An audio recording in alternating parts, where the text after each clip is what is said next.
Wow, you guys clean up nice! Let's all take a video to remember the best looking class of 2022. Everyone make some noise. Okay, good afternoon. Good afternoon, President Hanbury, Vice President Moon, Provost Shania, to our deans, special guests, faculty, families, friends, and to the graduating class of 2022. It is because of our support systems, both personal and professional, that we are even here today. So on behalf of the graduating class, we thank you guys. Casually, we refer to this as a graduation, but if you look at the program, this is called a commencement ceremony. That's not to make it sound fancier. The word commence means to begin or to start, which sounds incorrect because don't they know we're finished with college? But we are beginning a completely new chapter of our lives, the real world. Some of us are off to professional school, pursuing careers in medicine, law, psychology. Some of us are entering the workforce, influencing business, technology, criminal justice. And some of us, like myself, are more confused than when we got here. I came to NSU at just 17 years old with my entire life figured out. I was going to go to college, get straight A's, meet my husband, and become the perfect applicant for medical schools. Here's the spoiler. I came to college, but I did not get straight A's. I certainly did not meet my husband, sorry Mom, and I changed my career path to undecided. I have taken every prerequisite science course to get into medical school. And yes, organic chemistry really is that hard. I did the shadowing hours, I presented research, I spent months preparing for the MCAT. And around this time last year, it was time for me to register for the exam. So, like the diligent pre-med that I was, I logged onto my computer and I got in line to register. And they give you a number, like you're at the deli. My number was 19,763. That means 19,762 students were ahead of me. So I waited, and I waited, and I waited. Hours passed, and now I'm 11,521 in line. And at that moment, I realized I don't want to be a doctor. And without telling anyone, I got out of line.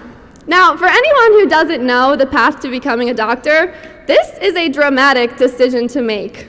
Picture me sitting at my desk, thousands of dollars in debt, with no real career plan, and I felt completely calm. Maybe that's because that was before I told anyone, but honestly, this was the turning point to where I truly began trusting in myself. This was the first time in my life where I made a personal life decision that the only opinion that mattered was my own, and I'm really, really proud of that. Thanks.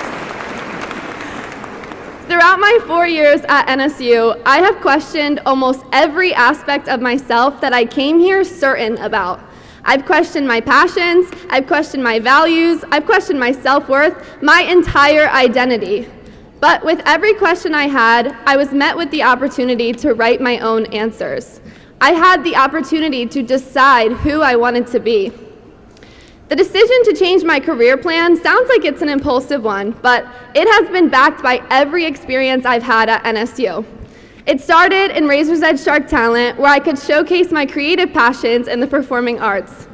It continued as I got a job in the Office of International Affairs, where I have met students from all over the globe with different cultures, backgrounds, religions, beliefs, opinions, perspectives, and I realized, wait, we can change these?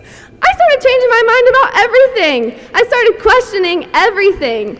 And with every question I had, I realized the path I had set for myself is not linear. I truly believe that every experience we have, whether it's intended or unintended, gives us the tools and confidence we need for the next one. We could all have the same exact goal, and we will take very different paths to get there. I mean, look at us all in this room graduating today. We have taken very unique paths to even be walking the stage this afternoon. We have all faced different setbacks and asked ourselves different questions on our journey here. But every experience has led us into the people we are, even if we're not the people we thought we would become. The pressure of college is challenging, so we cannot shortchange ourselves on what we have accomplished. Many of us came here thousands of miles from our families, doing many things for the first time, like applying for internships, paying rent, and cooking our own meals. We expected ourselves to be involved in everything, like extracurriculars because we have to build our resume, while getting perfect grades because that's why we're here in the first place, right? While getting a job for that real-world experience. And we can't forget volunteering because we have to prove that we're good people, right? And still get 8 hours of sleep? And let me remind you, we did this during the COVID-19 pandemic, which I'm only bringing up because it's made my public health degree much more valuable. We have all faced unique obstacles, and even though we may feel confused, this next phase of our lives is ours to decide who we want to be and fully trust in ourselves. We can be simultaneously uncertain and excited. But if there's one thing that I am certain about, it's that in this next chapter, we will keep evolving because we are sharks, and as alumni, we will continue to make waves no matter how muddy the waters get. Thank you.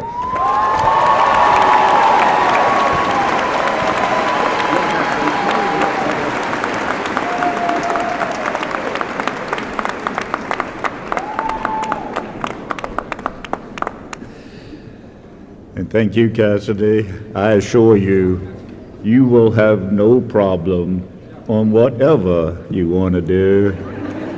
With that kind of spirit, what do you think?